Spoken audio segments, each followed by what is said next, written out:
Hello. तर सर्वांनाच असा प्रश्न पडत असेल की आपण आपल्या बेबीला सॉलिड फूड दिल्यानंतर मीठ आणि साखर द्यायचं का? सो मला असं सर्वजण विचारत होते की कोमल, तू तुझ्या बेबीला सॉलिड फूड इंट्रोड्यूस केलंस का? सो मी म्हणायची हो केलं. बट सर्वजण विचारायचे की तू काय देतेस खाऊ? तर मी त्यांना म्हणायची की तांदळाची पेज वगैरे देते, डाळीचे पेज देते, प्लस बीटची पेज देते, शिजवून वगैरे ॲपल प्युरी देते. सो सगळ्यांना मला विचारायचे की तू मीठ आणि साखर देतेस का? मग तिला चव कशी लागते, ती खाते का? तुझं मीठच नाही द्यायचं ती कशी खाईल, तिला चवच नाही लागणार. सो असे सर्व खूप काही प्रश्न मला विचारायचे. सो मला असं वाटलं की कदाचित जर तुम्हालाही असे काही प्रश्न पडत असेल तर का नाही आपण व्हिडिओ बनवावा. तर त्यासाठीच तुमच्यासाठीच मी हा व्हिडिओ बनवत आहे. जर तुम्हालाही असं काही प्रश्न पडत असतील किंवा तुम्हीही तुमच्या बेबीला मीठ साखर देत नसाल तर खूप छान आहे, पण जर तुम्ही देत असाल तर त्याच्यासाठी मी थोडं तुम्हाला बोलू इच्छिते, बाकी तुमची इच्छा.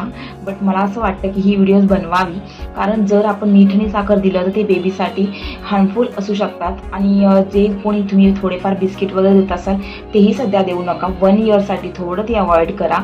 तुम्हाला काही फ्रूट्स वगैरे देता येतील तर त्या द्या, व्हेजिटेबल्स द्या. सो अशा काही गोष्टी तुम्ही तुमच्या बेबीला देऊ शकतात. आणि तुम्हाला असं वाटत असेल की कोमल असं काही बोलत आहे, सो ॲक्च्युली काय आहे ना, मला असं वाटतं की सर्वांना ह्या गोष्टीचा अवेअरनेस झाली पाहिजे. सर्वांना ही गोष्ट माहीत असायला हवी. सो त्याच्यासाठी मी ह्या व्हिडिओ बनवत आहे. आणि तुम्हालाही असा प्रश्न पडत असेल की कोमल असं का बोलते की मीठ आणि साखर का देऊ नका. सो ही व्हिडिओ तुम्ही कंटिन्यू करा. लास्टला मी आमच्या एक व्हिडिओ इंस्टाग्रामवर भरपूर असे ब्युटिशियन डॉक्टर हे सजेस्ट करतात, पण मी एक व्हिडिओ तुमच्यासाठी व्हिडिओच्या एंडमध्ये ठेवत आहे. तुम्ही ती प्लीज चेक करा, तुम्ही ती बघा की डॉक्टर देखील असं का म्हणतात बेबीला मीठ आणि साखर वर्षभर का देऊ नये, ह्याचं त्यांनी पूर्ण डिटेल्समध्ये सांगितलेलं आहे. प्लीज तुम्ही व्हिडिओ कंटिन्यू करा आणि बघा. आणि तुम्हीही तुमच्या बेबीला जर मीठ आणि साखर देत असाल तर प्लीज 1 इयरसाठी अवॉइड करा. आणि तुम्ही तुमच्या बेबीला बीट प्युरी प्लस गाजरची प्युरी, ॲपल प्युरी, फ्रूट्स तुम्ही इंट्रोड्यूस करा. असं काही छान देत जा आणि थोडं बेबीला वेळ द्या सगळ्या गोष्टी ॲडजस्ट करायसाठी.